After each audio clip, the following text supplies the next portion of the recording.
ହେଇଛି ଗୋଟେ ଲେମ୍ବୁ ଲଙ୍କା ଦଳା जोटा बाड़ी कंचा लंका आसी आलू चप झुड़ंग आलू भजा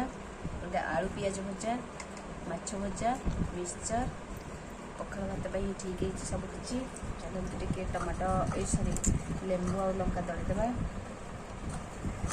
माछ भजा संगे खाया बढ़िया टेस्टी लगे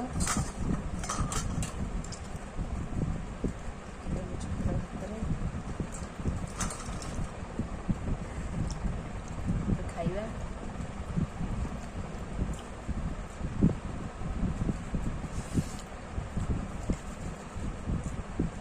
आलू भजा माछ भजा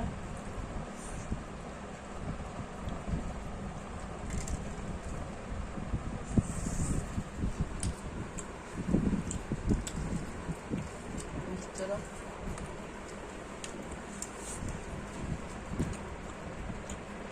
आलू चप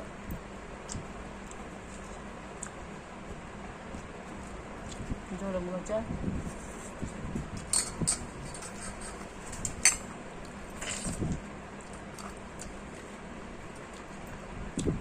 लेंबू पाक बहुत बढ़िया है खरा जो रेट हो पखाल भात सब माछ भजा बहुत टेस्टी है वीडियो भल लगे चैनल को लाइक करेंगे शेयर करेंगे सब्सक्राइब करने को जमा ही भूलिए। जय जगन्नाथ।